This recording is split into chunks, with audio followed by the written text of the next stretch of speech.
देखिए दोस्तों, आप सभी का फिर से हमारी एक नई वीडियो पर स्वागत। आज हम बात करेंगे बूट सीक्वेंस के बारे में। बूट सीक्वेंस क्या होता है, बूट सीक्वेंस आपको समझ में नहीं आता है तो इस वीडियो के माध्यम से बूट सीक्वेंस आपको मैं बिल्कुल साधारण भाषा में समझाने की कोशिश करूंगा।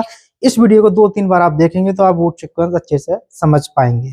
अभी आप यहाँ पे देखेंगे कि हमारा जो इस समय जो हमने फीस कर रखा है सिर्फ 21,000 रुपये है। ऑफलाइन का रहना खाना नाश्ता फ्री है, ऑनलाइन का 2100 रुपये है।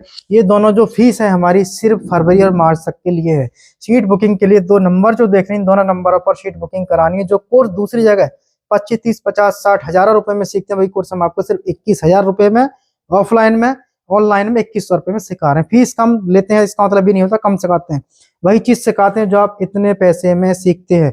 फीस कम हमने सिर्फ इसलिए कर रखी है जो भाई छोटे परिवार से होते हैं, गरीब परिवार से होते हैं, जिनका बजट ही इतना है 50,000, 40,000, वो सोचते हैं कि 20-22 हजार में कहीं कोर्स कर लें, बचे हुए पैसे से अपना टूल खरीद के दुकान अपडेट कर सकते हैं। चलिए वीडियो आगे स्टार्ट करते हैं। मैं आपको बताता हूँ बूट सीक्वेंस कैसे काम करता है।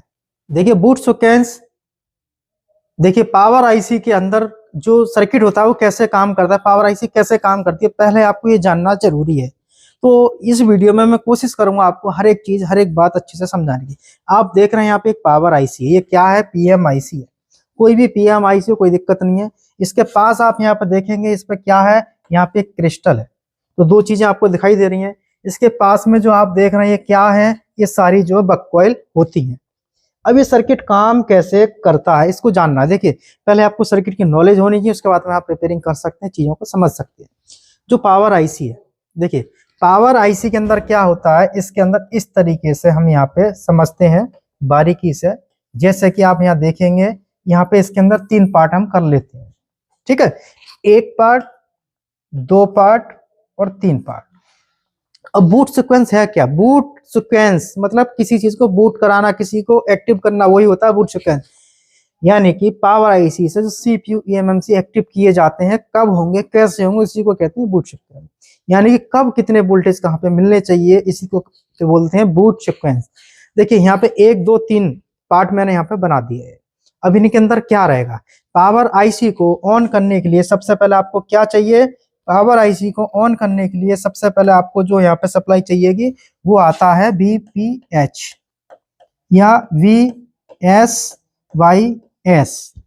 बीपीएच का मतलब होता है बैटरी फेस, VSYS का मतलब होता है बैटरी सिस्टम। किसी किसी में बैटरी का प्लस डायरेक्ट जाता है। सैमसंग के अंदर वी बैट के नाम से ही मिलेगा सारे फोनों में। ये एक पार्ट कितना हो गया आपका, देखो इसको मैं बंद कर देता हूं, यहाँ पे अब आपकी समझ में आसानी। ये एक पार्ट कितना हो गया, बीपीएच, यानी कि इसमें जो वोल्टेज आएंगे, कितने वोल्टेज आएंगे इस पार्ट के अंदर, 3.7 वोल्ट आपको मिलेगा। यानी कि पावर आईसी को जगाने के लिए, यानी कि ऑन करने के लिए सबसे पहले कितना वोल्टेज चाहिए, इतना। अब इतना वोल्टेज कहाँ से बनता है, कैसे बनता है, आपको नहीं मालूम है तो आप मेरा जो नया चैनल है ना, जिसका नाम है RPP institute new mobile repairing course के नाम से, आप उस चैनल को सब्सक्राइब कीजिए। वहां पे पार्ट बाय पार्ट मैंने वीडियो डाल रखी है, आप वहां देखेंगे सारी चीजें क्लियर होंगी। यहाँ पे एडवांस रहेगा।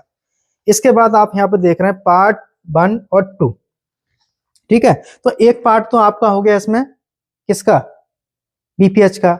दूसरा पार्ट इसमें होता है एलडीओ, ठीक है।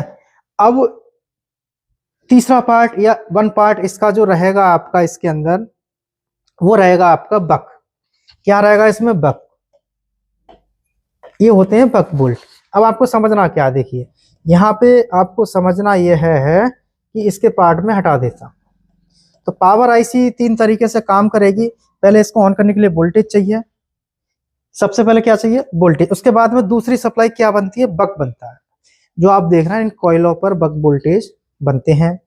ये बक से होता क्या है, इन बक से सीपीयू ईएमएमसी एक्टिव किए जाते हैं, जिससे कि सीपीयू को ऑन किया जा सके, ईएमएमसी को ऑन किया जा सके। इसके बाद में आप देख रहे हैं यहाँ पे लिखा है एलडीओ। एलडीओ का मतलब होता है लो ड्रॉप आउट। एलडीओ क्या करती है, फोन के अंदर जितने भी सेक्शन होती है, जैसे कि touch, sensor, light, SIM, SD card, जितने भी सेक्शन होते हैं फोन के अंदर, वो सारे सेक्शनों में जो वोल्टेज जाते हैं वो एलडीओ से ही जाते हैं। जो बक बोल्ट होते हैं सिर्फ eMMC CPU को बूट कराने के लिए होते हैं, यानी कि उनको ऑन करने के लिए यह वोल्टेज बनते हैं। अब हर फोन के अंदर ये वोल्टेज अलग अलग मिलते हैं। ये बनते कब हैं देखिए, अब ये बनेंगे कब और कैसे, अब आपको यहाँ पे ध्यान देना है, अच्छे से समझना है कि बताओ सबसे पहले। मेरा नाम मुबश्शिर अली है। आप फ्रेशर थे या काम कर रहे थे? नहीं, मैं काम कर रहा था। अच्छा, काम कर रहे थे, तो आपने कोर्स करने की क्यों सोचा? सर, कोर्स करने का इसलिए सोचा क्योंकि हम जो काम करते थे वो सिर्फ अंदाजे से करते थे, क्योंकि हमने जो दूसरी शॉप पे रह के सीखा था वो सिर्फ अंदाजे से सीखा था। कहाँ से कहाँ जंपर मारना है काम हो जाएगा, मगर क्यों मारना है ये कुछ पता नहीं है, किस लिए मारना है कुछ पता नहीं है। मतलब काम करते थे थोड़ा बहुत, मगर सब अंदाजे से करते थे। अच्छा, अब क्या लगता है आपको कि पहले में और अब में कितना अंतर है? सर, पहले में और अब में तो बहुत ज़्यादा अंतर है। इतना अंतर है, इतना ज़मीन और आसमान के दरमियान है। क्योंकि सर पहले हमें कुछ पता नहीं था कंपोनेंट के बारे में, सेक्शन के बारे में, और कितने सेक्शन होते हैं, कौन से कंपोनेंट किस क्या काम करते हैं, उनकी रीडिंग क्या होती है, कब सही होते हैं कब ख़राब होते हैं, कुछ नॉलेज नहीं थी। यहाँ आके सारी नॉलेज मिली है। सॉफ्टवेयर का सर मैं ये बोल रहा हूँ। Hello sir. सर मेरा सुन लीजिए, एक बस आखिरी सवाल है। हाँ हेलो सर। हाँ बोलो। बीपीएच पावर लाइन जो हमारी चार्जिंग आईसी जनरेट करती है, हेलो सर। सर वो पावर आईसी में जाती है। इस लाइन का काम यही खत्म हो गया, इसके आगे लाइन ये नहीं है, देख भी सकते हैं आप यहाँ पे, ये लाइन खत्म हो चुकी है। इसके बाद जो प्लस की लाइन है ये हमको चेक करनी है कहाँ जाती है। यहाँ आया, इस पे आया, है कि आपकी हर तरह से हेल्प की जाती है। और फ्रॉड आजकल जिस तरीके से चल रहा है, यहाँ फ्रॉड नाम की कोई चीज़ नहीं है। सब कुछ यहाँ पे असल है, कॉपी कुछ भी नहीं है। और काम भी उन्हीं की तरह है, बल्कि मैं तो कहूँगा उनसे भी अच्छा है जो 50-60 हज़ार लेके सिखा रहे हैं, उनसे भी अच्छा है।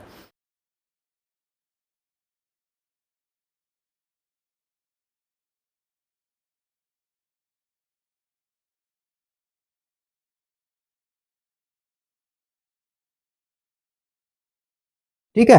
तो एक पार्ट तो आपका हो गया इसमें, किसका? बीपीएच का।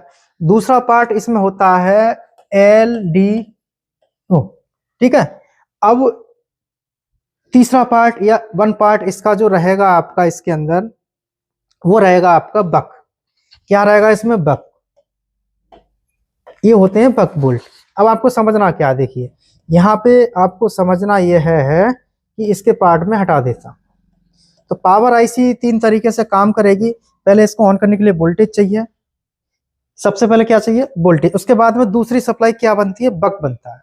जो आप देख रहे हैं इन कॉइलों पर बक वोल्टेज बनते हैं। ये बक से होता क्या है? इन बक से सीपीयू ईएमएमसी एक्टिव किए जाते हैं, जिससे कि सीपीयू को ऑन किया जा सके, ईएमएमसी को ऑन किया जा सके। इसके बाद में आप देख रहे हैं यहाँ पे लिखा है एलडीओ। एलडीओ का मतलब होता है लो ड्रॉप आउट। एलडीओ क्या करती है?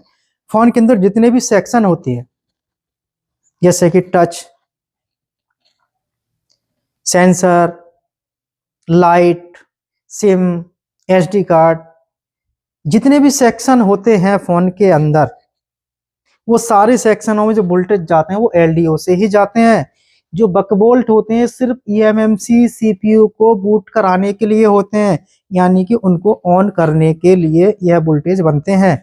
अब हर फोन के अंदर ये वोल्टेज अलग अलग मिलते हैं। ये बनते कब हैं देखिए, अब ये बनेंगे कब और कैसे, अब आपको यहाँ पे ध्यान देना है, अच्छे से समझना है कि यह वोल्टेज कब बनेगा और किस तरीके से। देखो, जैसे इसमें बीपीएच इनपुट होगा, जब बीपीएच इनपुट होगा तो फोन के अंदर क्या रहेगा?